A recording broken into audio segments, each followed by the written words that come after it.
My name is Mohammad Irshad, and now I am going to start a very interesting topic of physics is motion. Physics में motion chapter बहुत ही basic chapter है जो कि सारे chapter से connected होते हैं एक दूसरे से। 9th क्लास की बात किया जाए तो मोशन फर्स्ट चैप्टर माना जाता है और मोशन से ही कनेक्टेड है force and laws of motions, gravitation और हमारा वर्क पावर। तो यहाँ पे हम मोशन के बारे में जानते हैं। तो आप अपने दैनिक जीवन में मोशन करते हुए देखा ही होगा, खुद को ही देखा होगा। जैसे आप स्कूल आए हैं घर से तो एक मोशन ही करके आए हैं। तो अगर कोई कहेगा कि नहीं सर मैं बस में बैठ के आया हूँ, नहीं, तो आप बस में भी बैठ के आए हो तो आप मोशन करके आए हो। तो बात आती है यहाँ पे मोशन में कि सबसे पहले बात जानते हैं कि मोशन क्या होता है। मोशन क्या होता है कि जब कोई बॉडी टाइम के रिस्पेक्ट में अपना पोजीशन चेंज करता है ना तो उसे मोशन बोलते हैं। जैसे मान चलते हैं ये बॉडी है, डस्टर है, ये अपने हाथ में, मेरे हाथ में है, ऐसे रुका हुआ है। तो ये डस्टर टाइम बढ़ रहा है, 10 सेकंड में वही जगह पर है, 15 सेकंड में वहीं पे है, 20 सेकंड में वहीं पे है। तो ये बॉडी मोशन नहीं कर रहा है, लेकिन टाइम बढ़ रहा है लेकिन बॉडी मोशन नहीं कर रहा है। लेकिन अगर हम इस कोने से इस कोने अगर चले तो हम क्या कर रहे हैं, मोशन कर रहे हैं। टाइम भी बढ़ रहा है, हमारा पोजीशन भी चेंज हो रहा है। तो पोजीशन का मतलब क्या होता है? पोजीशन का मतलब होता है लोकेशन, लोकेशन या स्थान चेंज, मतलब लोकेशन या स्थान। तो अब बात आती है कि क्या क्या पढ़ना है। सबसे पहले हमें पोजीशन के बारे में जानना था। तो पोजीशन किसी बॉडी का, ऑब्जेक्ट का लोकेशन होता है। तो जब हमारा इस पे दो बात आती है कि बॉडी कब रेस्ट होता है, कब मोशन होता है, मोशन में होता है। तो रेस्ट में जब बॉडी होता है वो टाइम के साथ अपना पोजीशन चेंज नहीं करता है। बॉडी या object doesn't change position with respect to time is called rest. जबकि मोशन में आती है बात, मोशन में ये बात आती है कि बॉडी टाइम के रेस्पेक्ट में अपना पोजीशन को चेंज करता है। बॉडी या object change in position with respect to time. तो यह बात आती है कि बॉडी कब रेस्ट में होता है, कब मोशन में आता है। पोजीशन समझ में आ गया। पोजीशन में बॉडी का लोकेशन पता चलता है, जगह पता चलता है। तो अब एक इम्पोर्टेंट बात जानते हैं। एक होता है स्केलर क्वांटिटी और दूसरा होता है वेक्टर क्वांटिटी। तो ये दोनों बेसिक का मूलभूत क्वांटिटी होता है। कौन कौन सा क्वांटिटी है? इसमें सबसे पहले स्केलर क्वांटिटी वो क्वांटिटी होता है जिसमें सिर्फ और सिर्फ मैग्नीट्यूड की बात होती है। जैसे ये डस्टर का मास है कुछ, तो ये डस्टर को अगर हम यहाँ रख दें, वहाँ रख दें, कहीं पे भी रख दें, इसमें कोई डायरेक्शन नहीं होता है। इसका मतलब सिर्फ और सिर्फ मैग्नीट्यूड होता है, जो कि उसमें कोई चेंजिंग नहीं आता है। जबकि वेक्टर क्वांटिटी में जैसे मान लीजिए कोई दरवाज़ा खोलने के लिए हमें तो फोर्स लगाना पड़ता है। तो मैं वहाँ पे ये चीज़ पता होना चाहिए कि फोर्स किस डायरेक्शन में लगाएं कि दरवाज़ा खुल जाए। तो जहाँ पर फोर्स, जहाँ पर डायरेक्शन की बात आती है उस क्वांटिटी को बोलते हैं वेक्टर क्वांटिटी। मतलब स्केलर क्वांटिटी वो होता है जिसमें मैग्नीट्यूड तो होता ही है प्लस नो डायरेक्शन इन्वॉल्व। इसमें डायरेक्शन इन्वॉल्व नहीं होता है। इसमें मैग्नीट्यूड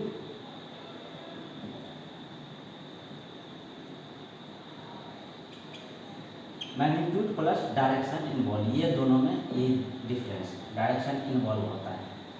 तो स्केलर क्वांटिटी और वेक्टर क्वांटिटी में जैसे मैंने एग्जांपल दिया फोर्स का, तो इसका एग्जांपल होता है मास, वॉल्यूम, लेंथ। ये सब सारे आपके चैप्टर्स में फिजिक्स में पूरा पढ़ना पड़ता है।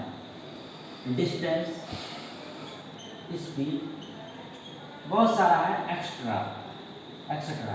ETC करते हैं।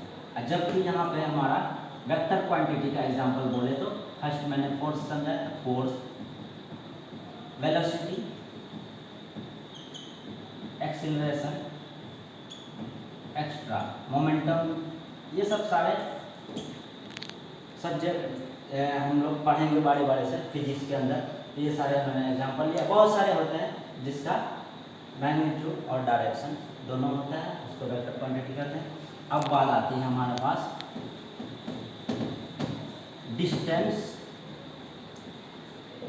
डिस्टेंस और डिस्प्लेसमेंट की।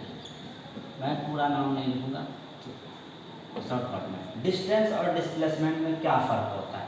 जैसे हमारे पास कोई दो पॉइंट हैं ए और बी, इस दोनों पॉइंट तक जाने के लिए कितने रास्ते हैं? तो अनगिनत रास्ते हैं, किधर से भी जा सकते हैं, या तो मैं इधर से जाऊं, या इधर से जाएं, या इधर से जाएं, कोई भी रास्ता। लेकिन ये बड़ा है रास्ता है, ये छोटा रास्ता है, लेकिन एक रास्ता ऐसा होगा जो दोनों के बीच में सबसे छोटा रास्ता होगा।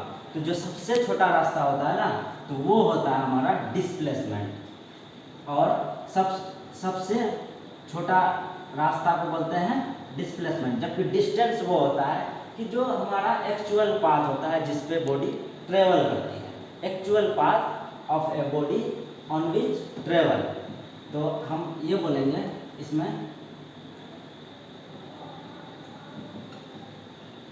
Actual path on which body travel, जिसमें बॉडी ट्रेवल करती है। ये बात आती है कि सर हम डिस्प्लेसमेंट में ट्रेवल कर सकते हैं? हाँ बिल्कुल कर सकते हैं, लेकिन दो पॉइंट के बीच में हमेशा डिस्प्लेसमेंट होगा।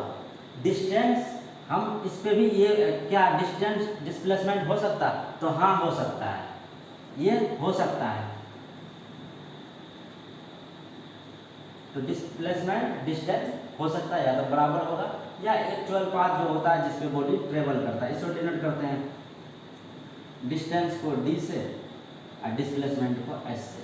दोनों का यूनिट भी सेम रहता है, मीटर में लेते हैं, इसको भी मीटर में लेते हैं। इसका डिफिनेशन ये होगा, the shortest distance between two points, मतलब सबसे छोटा डिस्टेंस।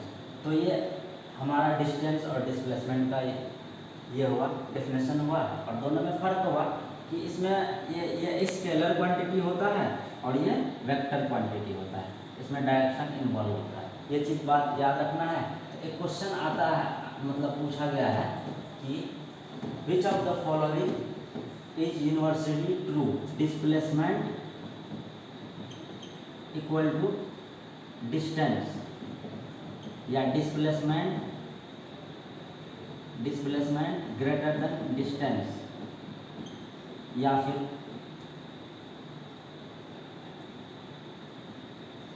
डिस्प्लेसमेंट छोटा होता है डिस्टेंस से, या फिर डिस्प्लेसमेंट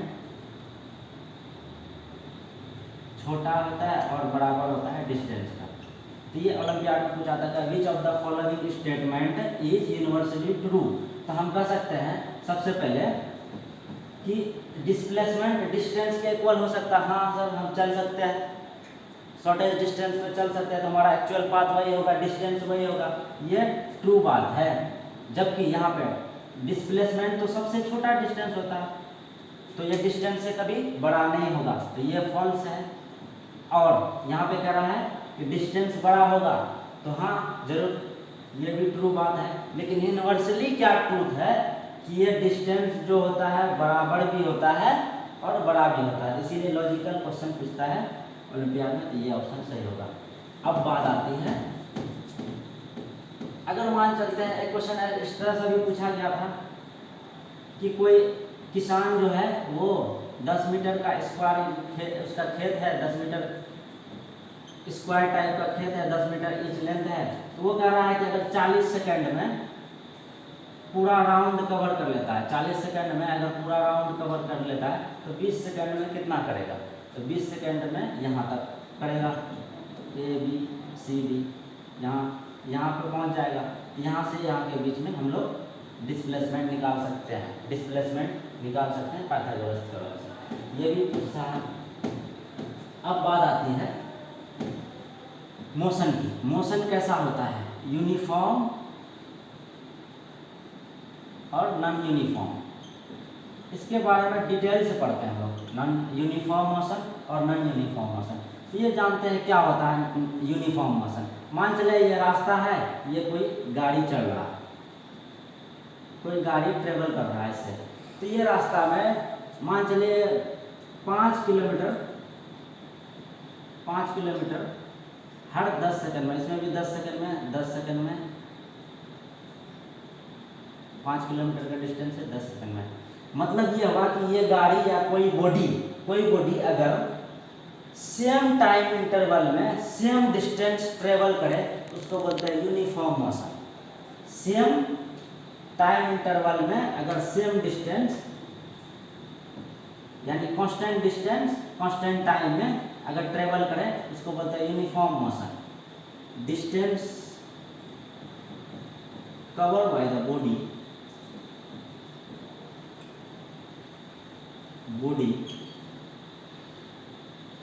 is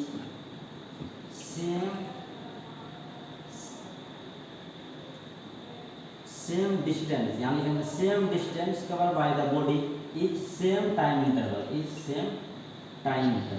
यानी कि सेम टाइम में सेम डिस्टेंस कवर करता है। जबकि नॉन यूनिफॉर्म मोशन में अगर कोई कार है, इसमें से ना ही टाइम इंटरवल सेम होगा और ना ही डिस्टेंस सेम होगा। इसमें अगर ये 5 है तो ये 5 किलोमीटर है, तो ये 10 किलोमीटर, ये 10 सेकंड से चला तो ये 20 सेकंड, सब में हमारा दोनों टाइम इंटरवल भी चेंज हो रहा है और डिस्टेंस भी चेंज हो रहा है। तो ये हमारा होता है नॉन यूनिफॉर्म मोशन। एक चीज़ यहाँ पे एक बात ये भी जानते हैं कि यूनिफॉर्म मोशन का ग्राफ जो होता है ना, डिस्टेंस और टाइम का ग्राफ ये स्ट्रेट होगा, क्योंकि जितना इसमें speed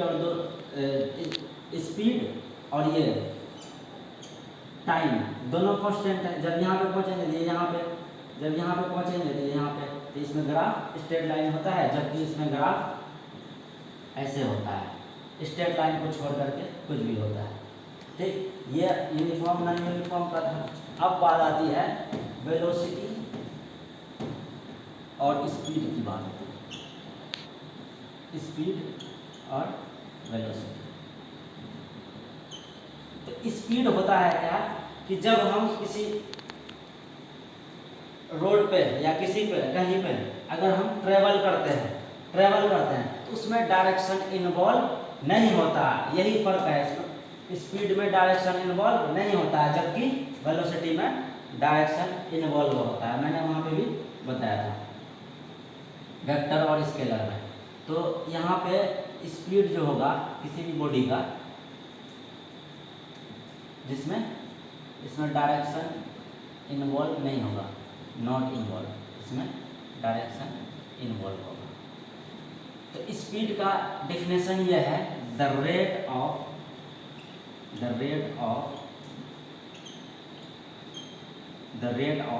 change of distance per unit time, जबकि इसका है the rate of change of displacement per unit time. तो वेलोसिटी का जो फार्मूला होता है ये होता है displacement upon time, delta S पर टी, जबकि ये होता है डिस्टेंस अपॉन टाइम, स्पीड का फार्मूला। एस से डिनोट करते हैं, इसको वी से डिनोट करते हैं। तो ये थी स्पीड और वेलोसिटी का। अब फिर बात आती है एक्सीलरेट मोशन। तो आगे धीरे धीरे करके बहुत सारा बेसिक चीज़ है, और ये तो डेमो था, डेमो में ज़्यादा कुछ ये नहीं कर सकते, और अगर विस्तार से मौका मिला जाए तो बहुत अच्छा होगा। Thank you so much.